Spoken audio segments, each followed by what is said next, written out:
शुरू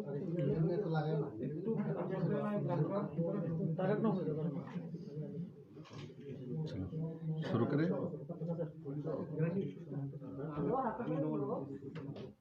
সবাইকে নমস্কার।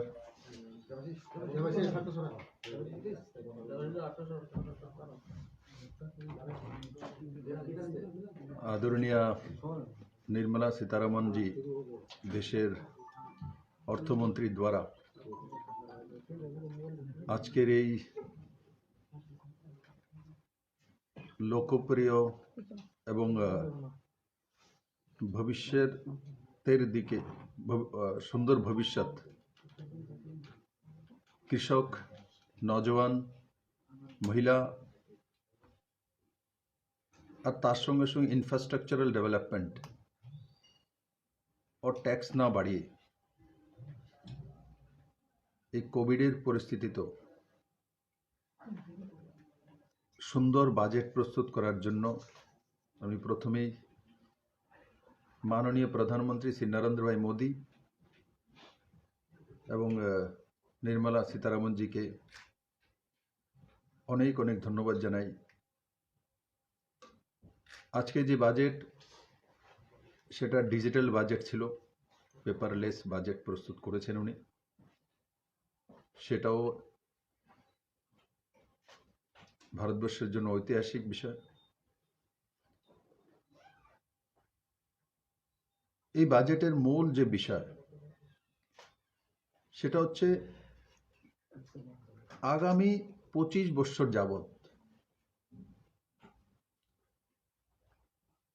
আমাদের ভবিষ্যৎ কি ধরনের আর কিভাবে তৈরি হবে সেটার প্রস্তুতিকরণ এই বাজেটের মধ্যে রয়েছে। আপনারা আগেই জানেন 50 বছর পূর্তি উপলক্ষে পূর্ণরাজ্য দিবসে ত্রিপুরা সরকারও আগামী 25 বছরে ত্রিপুরাতে কি কি হবে, ত্রিপুরা কোন দিশাতে যাবে সেটা আমরা আপনাদের সামনে প্রস্তুত করেছি। এই বাজেটে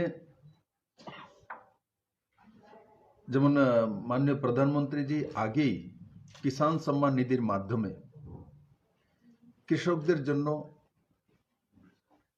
বড় মাত্রায় যে স্কিম রেখেছেন 6,000 টাকা করে প্রতি বছর, যেখানে ত্রিপুরা রাজ্য 2,44,000 ফ্যামিলি সেই 6,000 টাকা করে পেয়ে থাকেন কৃষকরা।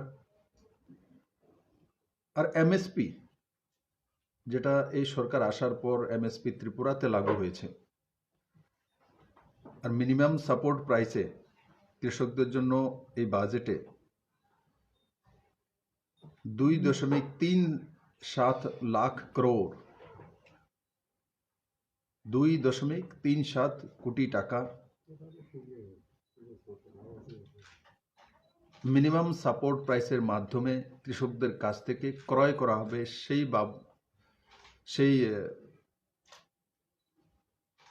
বিষয়ে খরচা করা হবে। সেটা কৃষকদের জন্য একটা বড় উপহার। তার সঙ্গে সঙ্গে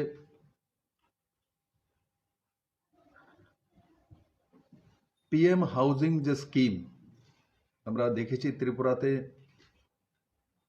একসঙ্গে 1,59,000 ঘর 5 সেপ্টেম্বর স্যাংশন হয়েছিল এবং 14ই নভেম্বর প্রথম কিস্তি 48,000 টাকা করে 709 কোটি টাকা বেনিফিশিয়ারি পেয়েছেন। আর সেই স্কিমেই মাননীয় প্রধানমন্ত্রীজি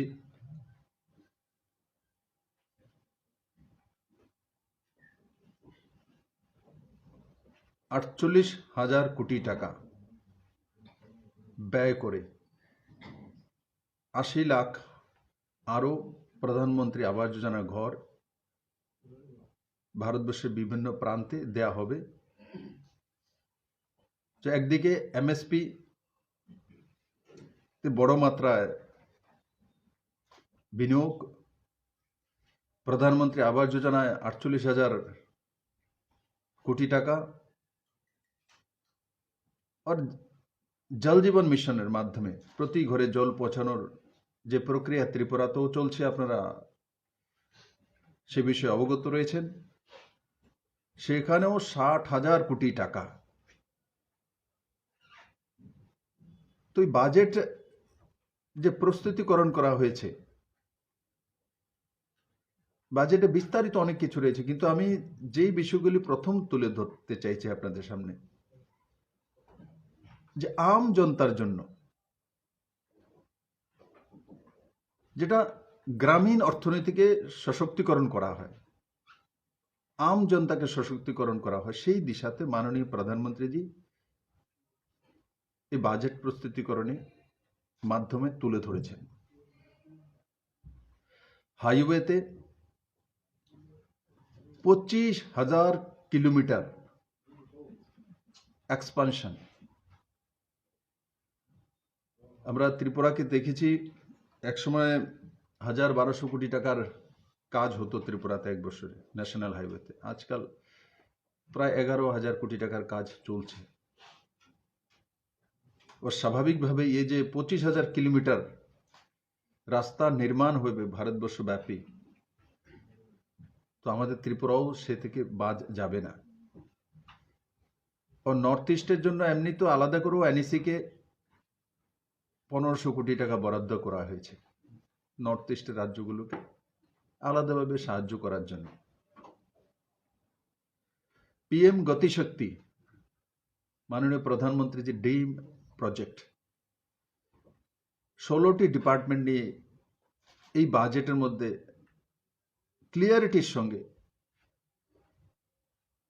পিএম গতিশক্তি এই স্কিমগুলি যেগুলো এবার বাজেটে লঞ্চ করা হয়েছে সেগুলো ডাইরেক্টলি মনিটরিং করবেন। তো স্বাভাবিকভাবে এমনিতে ত্রিপুরাতে এবং সেন্ট্রালে ভারতীয় জনতা পার্টি সরকার ডাবল ইঞ্জিন, তো মাঝখানে আবার পিএম গতিশক্তি। তো আরেকটা মনিটরিং সিস্টেম, আমাদের ডেভেলপমেন্টের যে মাপকাঠিগুলো রয়েছে তাকে নিশ্চিত আরো বেশি প্রভাবমান করবে, এটা আমি বিশ্বাস করি। তাছাড়া 400 বন্দে ভারত ট্রেন, 400 সেগুলো চালু করা হবে। ইনফ্রাস্ট্রাকচারাল ডেভেলপমেন্ট ছোট বিষয় নয়। বন্দে ভারত ট্রেন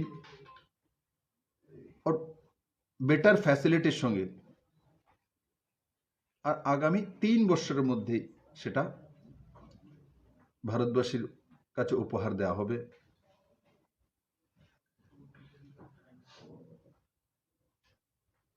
2 লাখ অঙ্গনবাড়ি। আমাদের শিশুরা কোথায় যায়? প্রথমে ইউনিভার্সিটি তো যায় না, প্রথমে আমরা অঙ্গনবাড়িতে যাই, দেন ধীরে ধীরে বড় হই, প্রাইমারি স্কুল, সেকেন্ডারি স্কুল, তারপর কলেজ, ইউনিভার্সিটি, হায়ার এডুকেশন।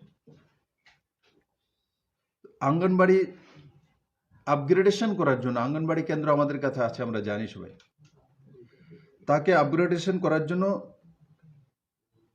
বড় মাত্রায় রাশি রাখা হয়েছে এবং 2 লাখ অঙ্গনবাড়ি পুরো দেশব্যাপী ডেভেলপ করা হবে।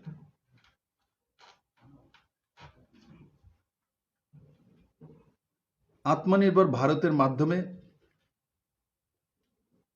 16 লাখ রোজগারের সৃজন হবে।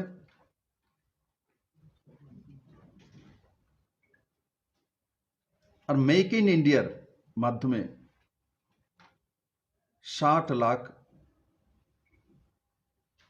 রোজগার সৃজন হবে।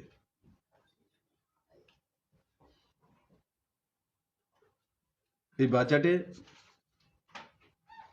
আরেকটি বিন্দু হচ্ছে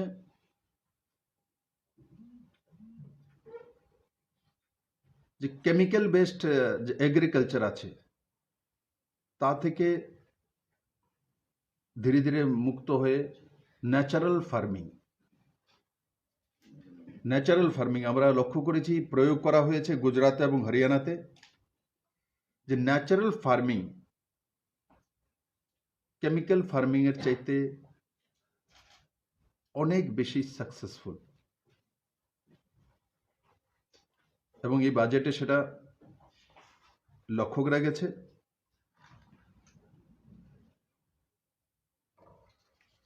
উজ্জ্বলা যোজনার ফার্দার এক্সটেনশন করা হবে,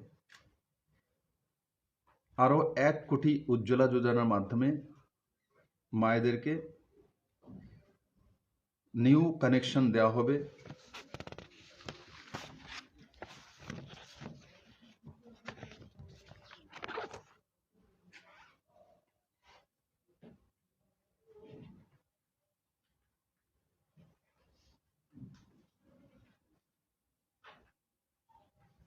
পঁচাত্তরটি ডিজিটাল ব্যাংকিং ইউনিট শুরু করতে চলছে।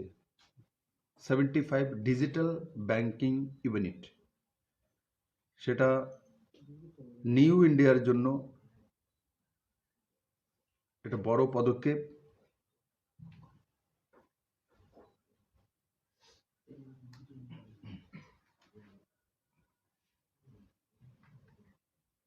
ড্রোন বানানোর জন্য স্টার্ট আপ ইন্ডিয়াকে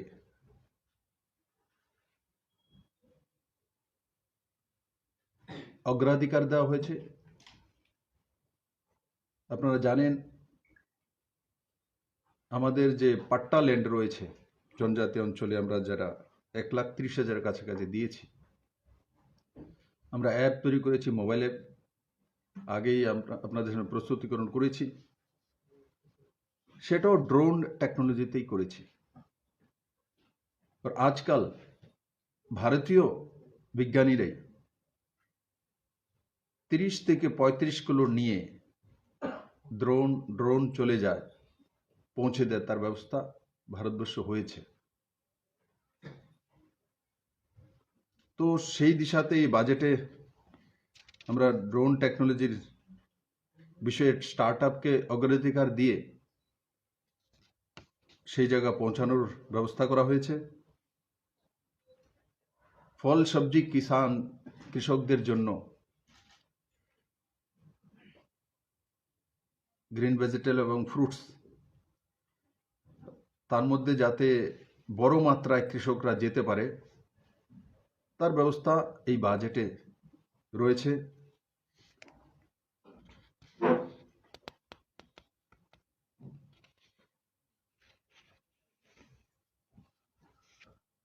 সবচেয়ে বড় বিষয় হলো যে আগামী যে ফাইন্যান্সিয়াল ইয়ারে আর্থিক গ্রোথ 9.2% থাকবে বলে আশা করা যাচ্ছে। সেটা সবচেয়ে বড় বিষয়। 9.2% করোনার পরিস্থিতির পরেও।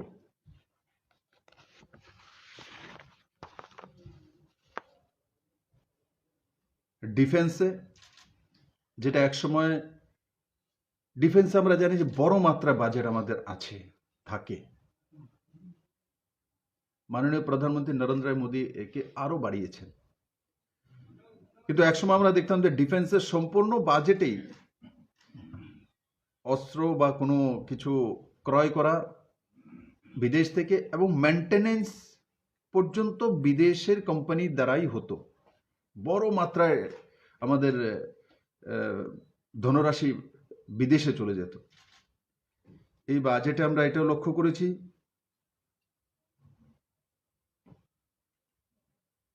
যে ঘরেলু যে ডিফেন্সের সরঞ্জাম বা মেনটেনেন্সের জন্য কোম্পানিগুলো তৈরি হয়েছে, Indians, make in India, made in India, তাকে অগ্রাধিকার দেওয়ার জন্য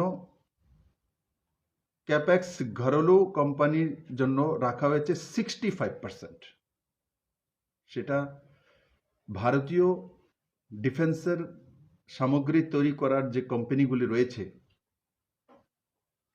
এবং তাকে সশক্তিকরণের একটা সাহসিক পদক্ষেপ।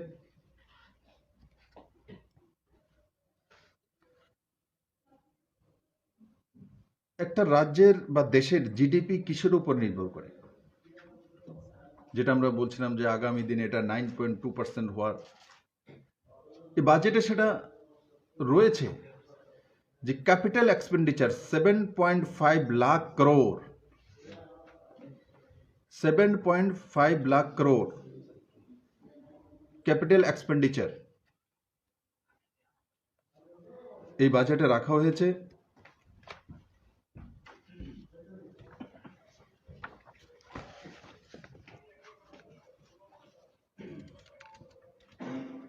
তার সঙ্গে সঙ্গে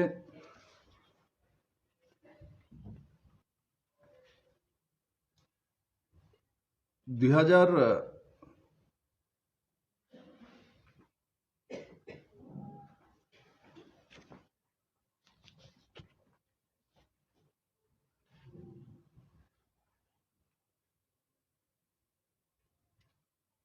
23 পর্যন্ত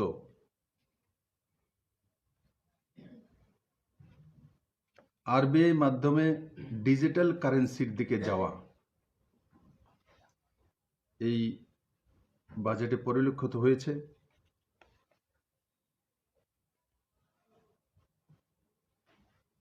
দিব্যাঙ্গ যারা রয়েছেন তাদের জন্য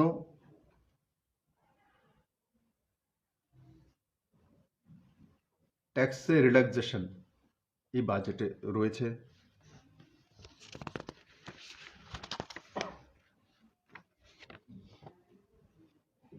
আর যেটা আমি প্রথমেই বলেছি, ইনকাম ট্যাক্স যে স্ল্যাব তার মধ্যে কোনো পরিবর্তন হয়নি এই বাজেটে।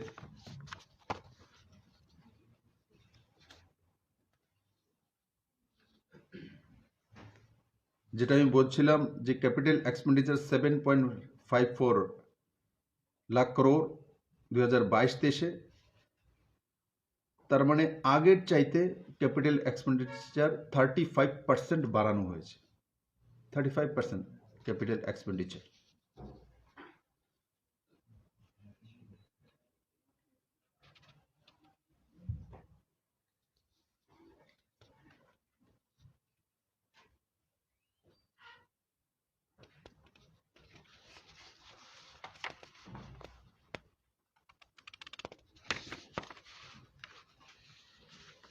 আর সর্বোপরি আমি আপনাদেরকে বলবো, যেটা আমি আস্তাবল ময়দানে বলেছিলাম ওই দিন মাননীয় প্রধানমন্ত্রী যখন এসেছিলেন, যে মোদি है तो मुमकिन है।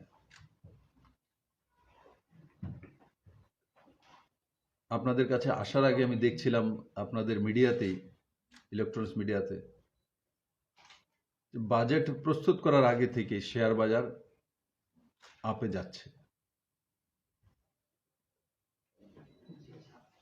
এবং এগুলি প্রমাণিত করে যে বাজেট স্টেবল বাজেট, কৃষকমুখী বাজেট, ইনফ্রাস্ট্রাকচারাল ডেভেলপমেন্টমুখী বাজেট, জনজাতিদের বাজেট, আম জনতার বাজেট, নিউ জেনারেশনের জন্য বাজেট, জব ক্রিয়েশনের বাজেট, ক্যাপিটাল এক্সপেন্ডিচারকে বাড়িয়ে গ্রোথ রেট বাড়ানোর বাজেট और ডিজিটাইজেশনের দিকে যাওয়া, কুল মিলিয়ে এক প্রশংসনীয় এবং আগামী 25 বছর পর্যন্ত আমাদের দিশারেখা কি হবে এই বাজেটে পরিলক্ষিত হয়েছে। তার জন্য আবারও আমি মাননীয় প্রধানমন্ত্রীজি এবং দেশের বিত্তমন্ত্রী শ্রীমতী নির্মলা সীতারামনজিকে অনেক অনেক ধন্যবাদ জানাই। বন্ধুরা, আরেকটা বিষয়, আমাদের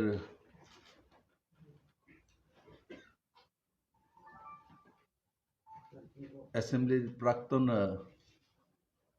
স্পিকার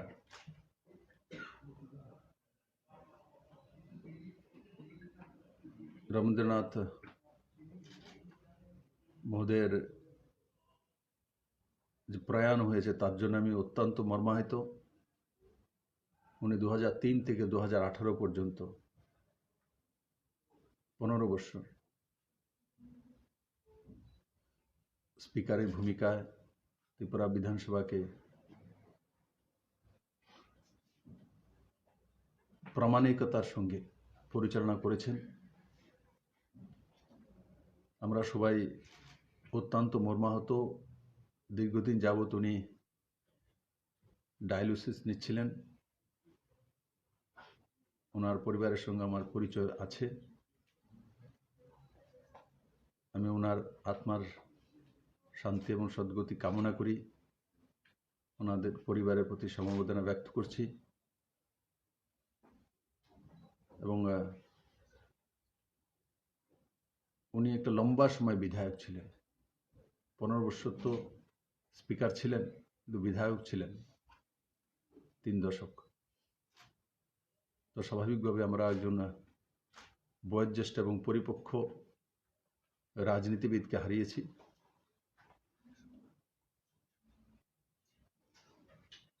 আমি আবারও ওনার পরিবারের সমস্ত সদস্যদের প্রতি সমবেদনা ज्ञापन করছি। চলো आप लोग कुछ पूछना है? স্যার, এবারে কেন্দ্রীয় বাজেট ত্রিপুরার উন্নয়ন এবং আপনার যে লক্ষ্য এক ত্রিপুরা শ্রেষ্ঠ ত্রিপুরা, এটাতে কতটা সাহায্য করবে? देखिए, त्रिपुराते इंफ्रास्ट्रक्चरल डेवलपमेंट आपको तो देख ही नहीं रहा हूं। आपके बंधु लोग वहाँ आपके ऊपर तो ইনফ্রাস্ট্রাকচারাল ডেভেলপমেন্ট একটা রাজ্যের জিডিপি বাড়ায়, আমি আগেই বললাম। তো এই যে 25,000 কিলোমিটার ন্যাশনাল হাইওয়ে হবে, নিশ্চিত আমাদের অনেকগুলি প্রস্তাব রয়েছে ন্যাশনাল হাইওয়ে, সেগুলো তার মধ্যে আসবে। আর কালকে মাননীয় প্রধানমন্ত্রী 10:30 সমস্ত মুখ্যমন্ত্রীর সঙ্গে 2 ওয়ে কথা বলবেন। তো স্বাভাবিকভাবে বাজেটের উপর বলেছেন। আমরা এমনি তো লিখিতভাবে পাঠিয়েছিলাম, কিন্তু আমি যখন দেখে নিয়েছি যে রেলওয়ে এবং ন্যাশনাল হাইওয়ের মধ্যে বড় মাত্রায়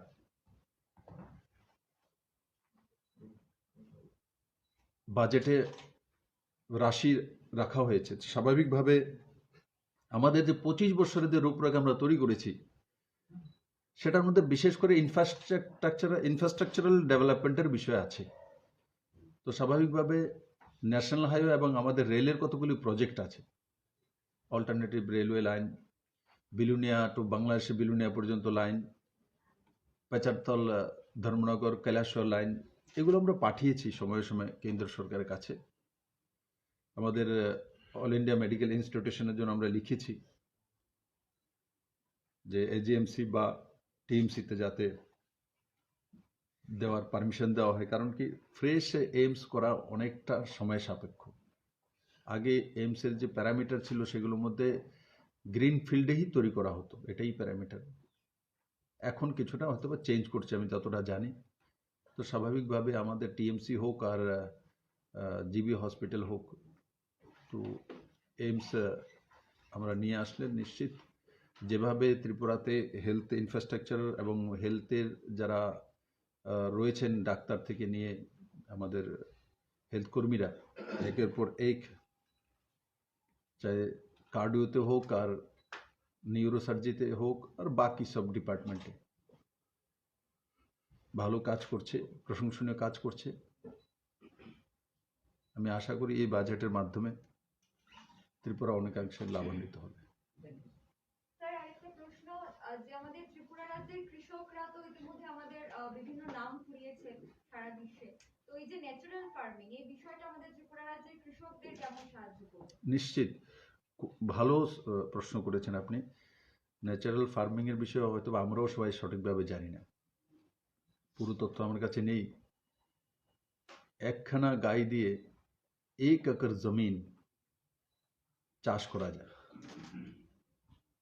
তার জন্য সেই গায়ের বা সেই গাভীর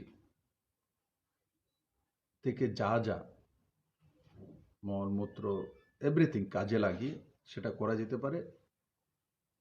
আর সেটা আমরা লক্ষ্য করেছি এখন যে গুজরাটে পরীক্ষামূলকভাবে বড় অংশ করা হয়েছে, না হরিয়ানাতে করা হয়েছে, যে প্রোডাকশনও 1.5 গুণা বেশি হবে, আবার খরচা কম।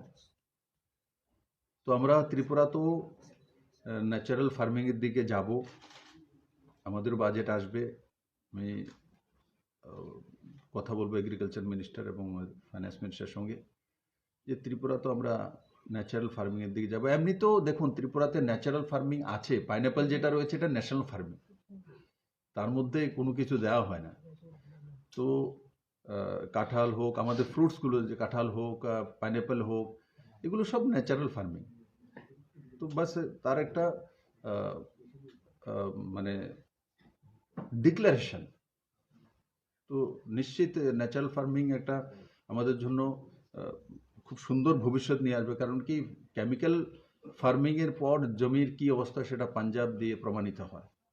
তো ন্যাচারাল ফার্মিং দিকে যত তাড়াতাড়ি আমরা চলে যাব তত দেশবাসীর জন্য ভালো হবে। মাননীয় প্রধানমন্ত্রীর সময় থাকতেই যে ন্যাচারাল ফার্মিং দিকে গিয়েছে, তার জন্য আমি ওনাকে অনেক অনেক ধন্যবাদ জানাই।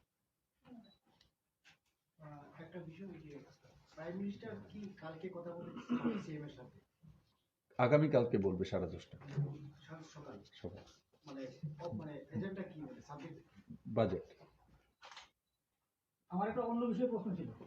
প্রশ্নটা হলো, আজকে ক্যাবিনেটে কোনো কিছু ডিসিশন আছে না? তো সুশান্ত চৌধুরী জি মহোদয়, তাহলে আমার চাকরি যাবো। স্যার ওইটা একটু ছোট করে হিন্দিতে বলে দিলাম। হ্যাঁ, বাজেটেও তো একটু ছোট করে রিয়েকশন হিন্দিতে দিয়ে দিলাম। ছোট্ট হিন্দিতে ये बजट ऐतिहासिक इसलिए है क्योंकि एक महिला ने प्रस्तुत किया है। माननीय प्रधानमंत्री जी ने देश के लक्ष्मी, एक महिला, पहला जो फाइनेंस मिनिस्टर, और उन्होंने डिजिटल बजट प्रस्तुत किया, पेपरलेस बजट प्रस्तुत किया। ये तो इस बजट का सबसे बड़ी ऐतिहासिक दिख है। अब एक सोचिए, पूरे दुनिया में जब भारत के आज बजट देख रहे थे, जो एडवांस कंट्री जिसको कहा जाता है, तो जब देख रहा है जो एक महिला डिजिटल बजट प्रस्तुत कर रहा है, तो कैसा लग रहा होगा। हमारे जो भाई बंधु विदेश में रहता है, एनआरआई है, उनको आज का दिन कैसा फील हुआ होगा। बहुत बड़ी विषय है। बहुत लोगों को लगता है डिजिटल बजट प्रस्तुत कर दिया तो हो गया, नहीं। जो लोग विदेश में, उनका फीलिंग देखिए आज क्या हुआ, और हमारा तो बिल्कुल हुआ। जैसे ही मैंने देखा उन्होंने डिजिटल बजट शुरू किया, मैंने पूरा बजट देखा, प्रस्तुतिकरण बहुत अच्छी थी। और इस बजट 25 साल आगे जाके देश कहां पहुंचेगी और कैसे पहुंचेगा, इस बजट में ये क्लियरिटी के साथ दिख रहा है। कोई नया टैक्स नहीं है, किंतु किसानों के लिए इतनी बड़ी रकम, इंफ्रास्ट्रक्चर में इतनी बड़ी सुविधा, चाहे वो नेशनल है, वो रेलवे हो, दो ही सबसे बड़ी स्थलपथ के मार्ग है। डिफेंस में हमारे स्वदेशी कंपनियों को 65% रिजर्वेशन,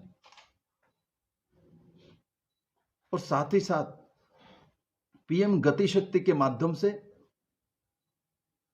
इस बजट को एक मुकाम में पहुंचाने के लिए लगातार मॉनिटरिंग, अतर व्यवस्था।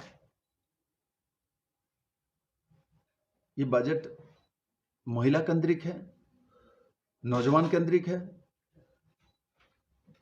ये बजट है जो दिव्यांग जन है, इनके टैक्स से रिलैक्सेशन की बजट है।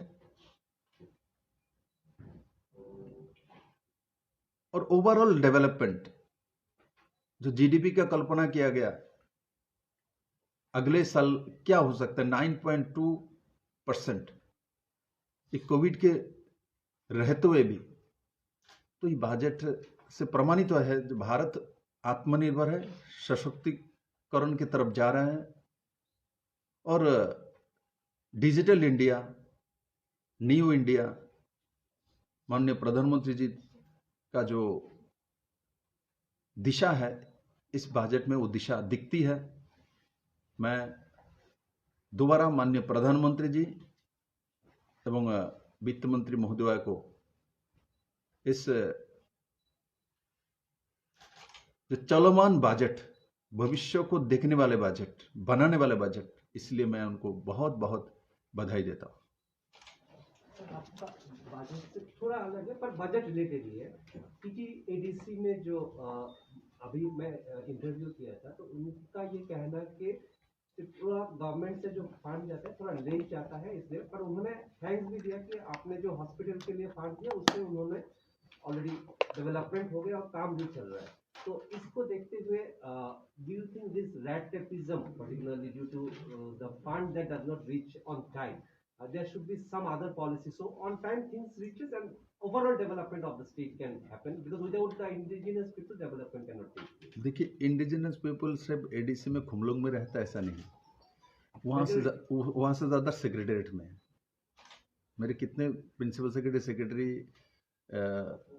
एसटी है आपको खुद पता है। तो इसलिए एडीसी त्रिपुरा के बाहर नहीं, त्रिपुरा का ही है। हमारे त्रिस्तरीय पंचायत व्यवस्था है, इनमें से एडीसी भी एक व्यवस्था है। तो वहाँ देर में जाती है ना, वहाँ से देर से आती है, उस विषय में मैं पढ़ना नहीं चाहता हूँ। मेरा काम है जो सबके साथ सबका विकास को लेके चलना है, मैं उसी दिशा में काम करता हूँ। हमारी सरकार काम करती है और मैं एडीसी के प्रशासन और चुने हुए जो व्यक्ति है, इन लोगों से समय समय पर मेरी बात होती है। वहाँ भी डिजिटाइजेशन का करने का ज़रूरी है। जैसे यहाँ स्टेट में सेक्रेटरी में सिस्टम में जो डिजिटाइजेशन हुआ है उसका लाभ आज त्रिपुरा के लोगों को मिल रहे हैं। एडीसी में भी हम करेंगे, धीरे धीरे वहाँ क्यों पीछे रखेंगे, डिजिटाइजेशन करेंगे तो अपने आप स्पीड अप हो जाएगी। क्योंकि आप डिजिटाइजेशन करेंगे तो आपको तो 1 सेकंड में एक बटन दबाएंगे तो पैसा पहुँच जाएगी। और आप जितना पेपर लेके फाइल लेके ये सब चलेगा हमारा, किंतु beneficiary and benefit, fund transfer और फंड इम्प्लीमेंटेशन, ये सब में डिजिटाइजेशन आना पड़ेगा।